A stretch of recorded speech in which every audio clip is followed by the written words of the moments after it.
Assalamualaikum warahmatullahi wabarakatuh. Selamat siang. Balik lagi dengan channel saya Analisis Kripto.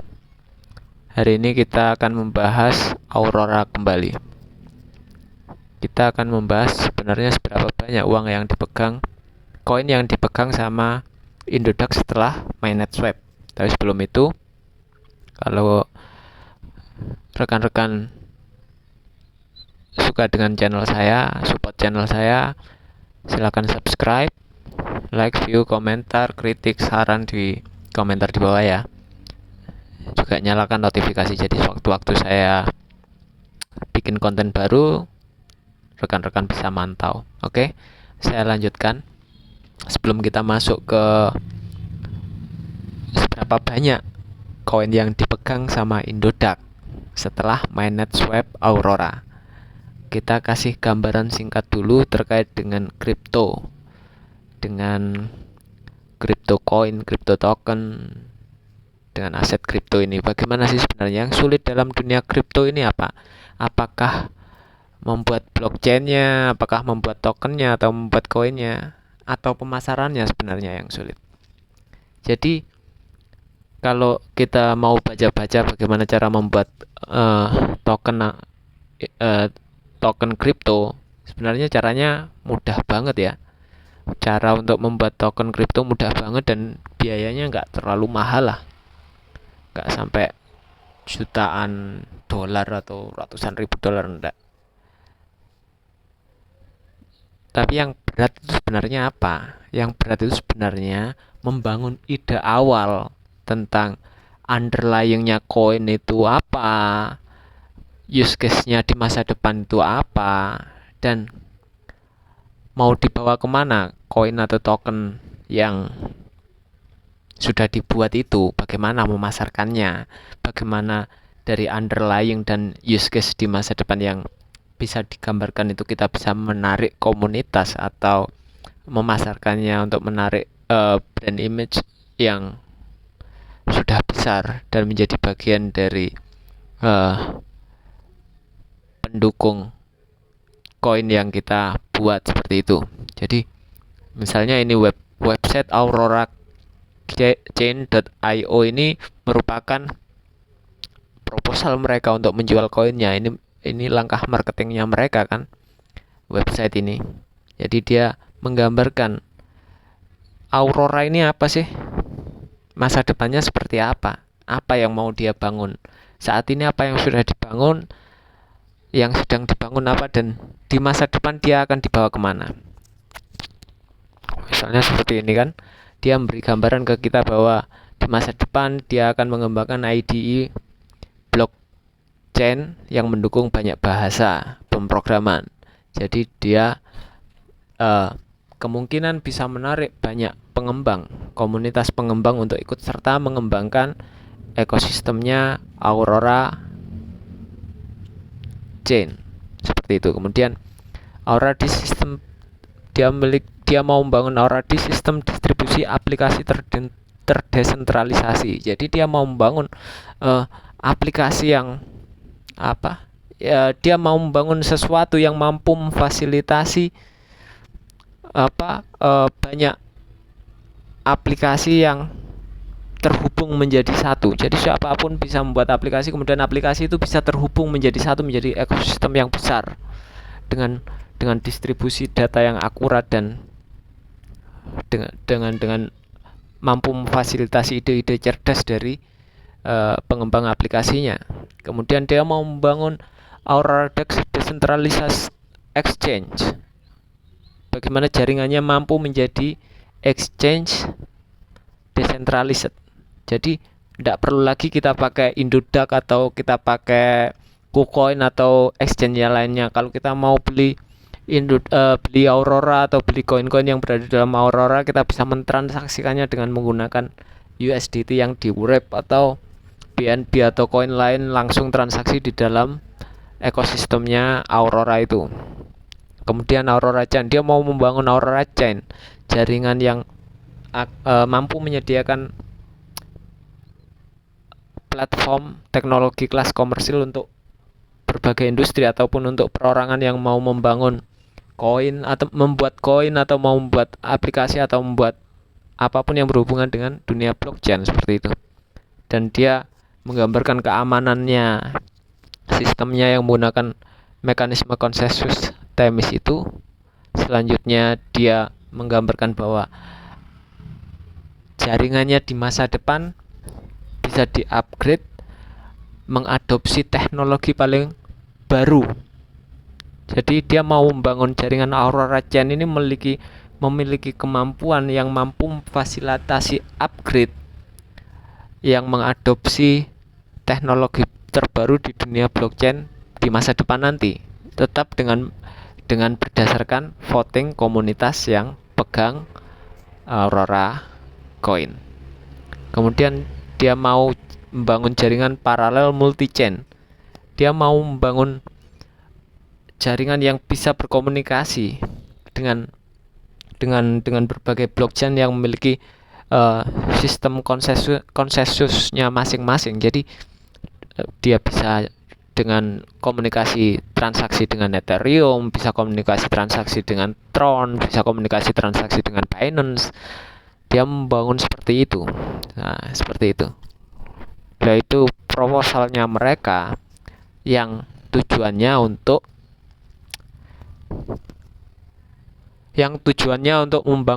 mampu menggait komunitas pengembang dan juga menggait mitra, sehingga Aurora Chain menjadi lebih besar dan bisa dimanfaatkan lebih luas lagi penggunaannya karena dia memiliki komunitas yang besar. Tujuannya seperti itu. Itu gambaran singkat bagaimana membangun kripto yang sebenarnya. Gambaran singkatnya seperti itu. Jadi yang sulit bagi orang coding membangun sistem blockchain itu bukan sesuatu yang wah, bukan sesuatu yang sulit. Karena itu memang dunia mereka. Nah, yang sulit itu bagi mereka ya bagaimana membangun underlying seperti ini. Itu sesuatu yang luar biasa. Ini yang paling bernilai, bukan sekedar uangnya yang bernilai, bukan sekedar koinnya yang bernilai, tapi ide dasar di balik pengembangan ini yang memiliki nilai yang tinggi. Seperti itu. Oke, selanjutnya kita langsung saja masuk ke Explorer ya. Kita mau masuk ke Explorernya Aurora untuk melihat seberapa banyak koin yang dipegang sama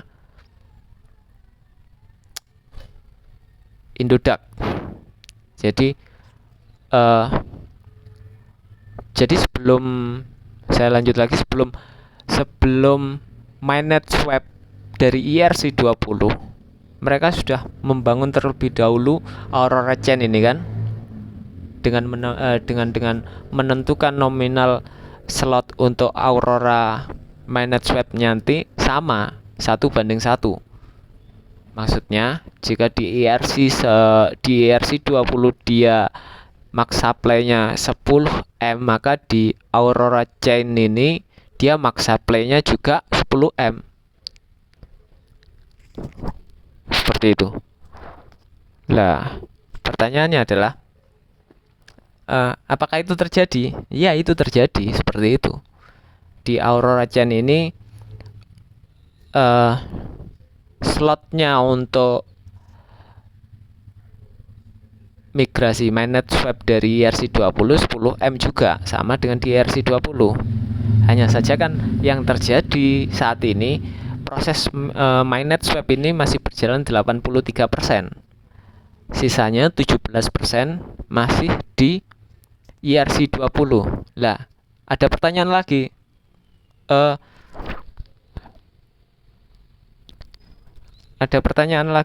Tapi kok di jaringan mainnet Aurora Chain kok sudah 10M? Padahal kan belum semuanya dimigrasi dari ERC20. Seperti yang saya sampaikan tadi, bahwa sebelum terjadi proses migrasi swap di Aurora Chain mainnet sudah disiapkan slot sebanyak 10M untuk menampung semuanya nanti migrasi dari 10M di ERC20. Jadi bukan bukan ketika apa? Ketika nanti mainnet swap baru dibuat koin baru, bukan seperti itu. Di Aurora Chain sudah ditentukan dulu nilai koinnya, jumlah koinnya waktu pembuatan Aurora koin di waktu pembuatan Aurora koin di Aurora Chain mainnet itu ditentukan terlebih dulu seberapa besar koin yang mau dibuat. Jadi itu sudah fix, sudah tidak bisa dirubah-rubah lagi. Itulah kenapa saat ini di mainnet Aurora Chain nilainya sudah 10M, sekalipun proses migrasi masih 83%. Tapi yang koin yang ada di Aurora sudah 10M. Tapi koin sisanya yang 17M itu dipegang sama dev dan belum tidak dikeluarkan sampai terjadi mainnet swap. Jadi nominalnya tetap. Nanti ketika proses migrasi ini selesai, jumlah total supply Aurora kan ya tetap 10M. Seperti itu. Misalnya ini kenyataannya ini. Nomor 1 ini adalah top 100 pemegang koin. Di urutan pertama ini dia pegang 85%. Ini koin ini walletnya developer,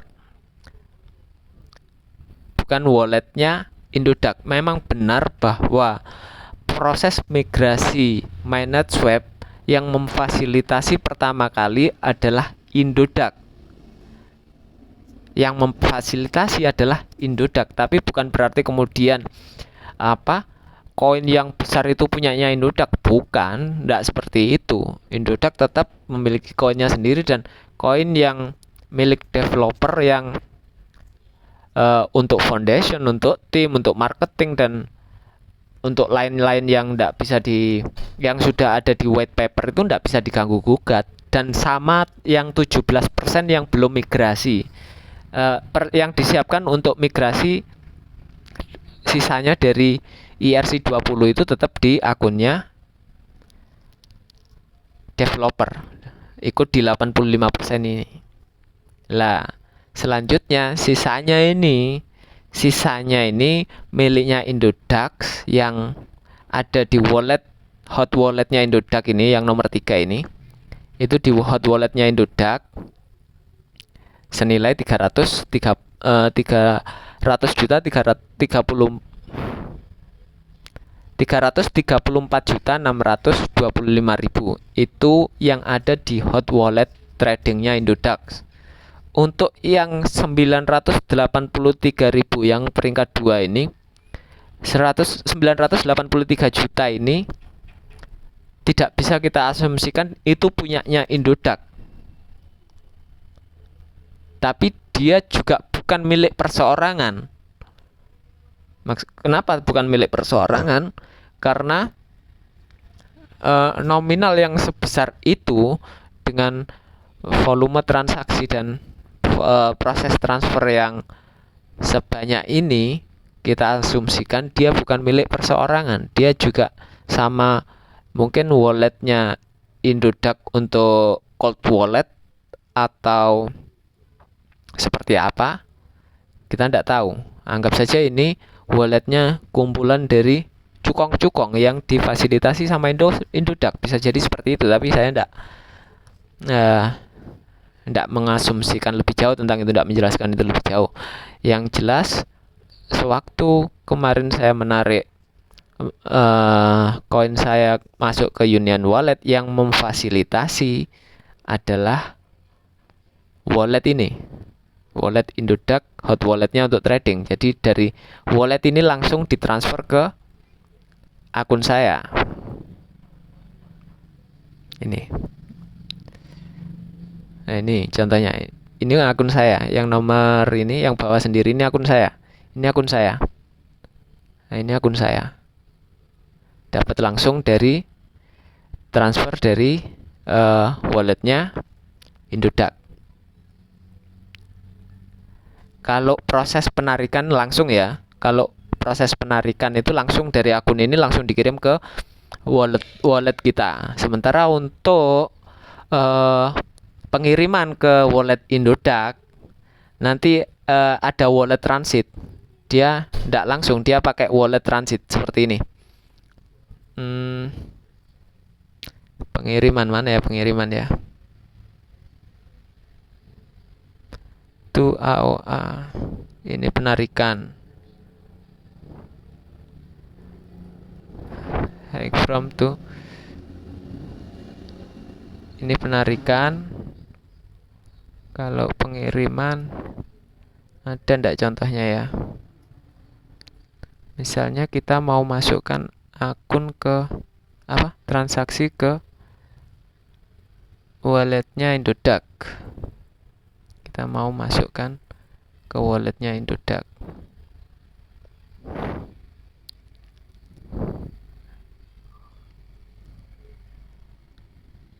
Nah, ini kan relatif sama. Dari akun ini akun transit ya. Ini akun transit. Ini akun transit kita di Indodax. Jadi ketika kita mau mengirim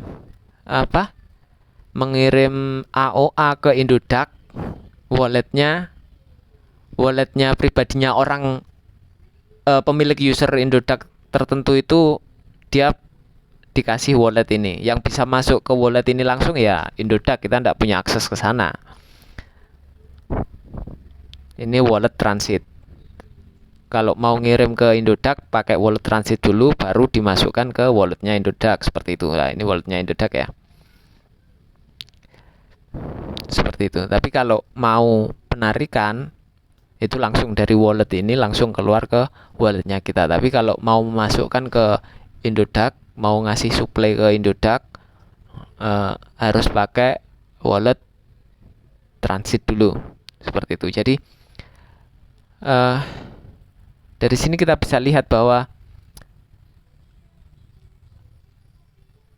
jumlah koin yang dipegang di walletnya trading Indodax itu sebanyak 334.625.042 AOA. Jika dibandingkan dengan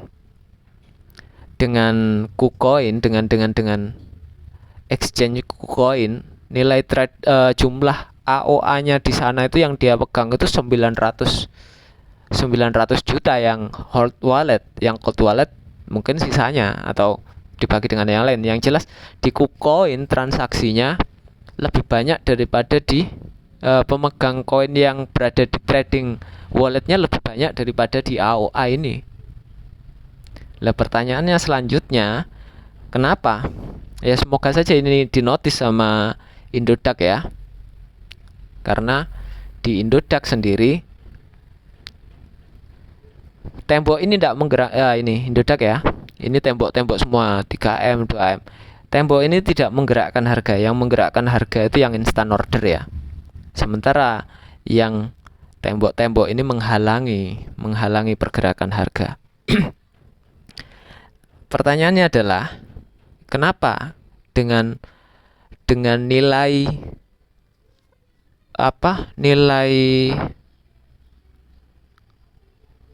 dengan jumlah koin yang hanya 334 juta itu dia mampu membuat tembok sebanyak ini. Apakah ada yang tahu tentang ini? Kalau ada yang tahu kenapa bisa seperti itu, saya bisa dikasih tahu ya. Bisa kasih catatan di bawah clue-nya seperti apa, nanti saya bisa riset sendiri. Karena apa? Karena ini misalnya di harga 21 dengan jumlah IDR 3M itu 142 juta sendiri. 140-an koin, 140 juta koin. 140 juta koin. Apalagi ini? Nah, ini kan sudah bisa lebih dari 300 juta ini. Masa sementara yang di akunnya trading hanya sebesar 334 juta, kok di sini temboknya bisa lebih dari angka itu, bisa lebih dari nominal ini. Apakah kita perlu tanya sama OJK untuk melakukan audit terkait dengan hal ini, ataukah ada penjelasan dari AOA, dari Indodax terkait hal ini? Itu yang perlu kita cari informasinya, dan semoga saja dinotis sama Indodax dan mereka memberikan jawaban yang bisa kita pahami dari situasi ini. Karena tentu saja ini merepotkan, membuat kita rugi juga, membuat customer rugi kan, kalau ternyata ini setelah diaudit ada permainan atau kesalahan. Jadi perlu penjelasan lebih lanjut lah dari Indodax sendiri, karena saya juga tidak tahu terkait hal ini. Tapi karena kalau dihitungan kita hitung-hitung tadi, ini sesuatu yang tidak masuk akal. Bagi saya tidak masuk akal kalau jumlah tradingnya tadi yang kita masukkan di supply sebanyak 300, hanya sebanyak 334 juta koin, sementara di sini kita jual di 29 aja sudah berapa ratus koin, sementara jumlah yang bisa dijual di dalam sana enggak, hanya 334. Ataukah ada mekanisme lain di dalam trading Indodax? Karena apa? Karena kalau di jaringan AOA, di Aurora Chain-nya, di blockchain-nya memang terbuka dan bisa kita lihat, tapi di dalam sistem tradingnya dari Indodax kan kita tidak tahu. Kita perlu bantuan dari auditor, dari OJK mungkin, atau dari auditor yang lain terkait dengan situasi ini. Karena kalau dengan seperti ini kemudian customer dirugikan kan, perlu banyak pertanyaan kita. Apakah ada yang bisa membantu saya terkait dengan untuk menjelaskan situasi ini atau seperti apa? Saya juga tidak tahu. Silahkan kasih komentar di bawah, dan saya rasa itu saja yang mau saya sampaikan. Nanti kalau ada perkembangan lagi atau ada masukan lagi, silahkan saya dikasih komentar di bawah dan kita bahas lagi di sini. Jadi itu saja ya. Terima kasih banyak. Assalamualaikum warahmatullahi wabarakatuh.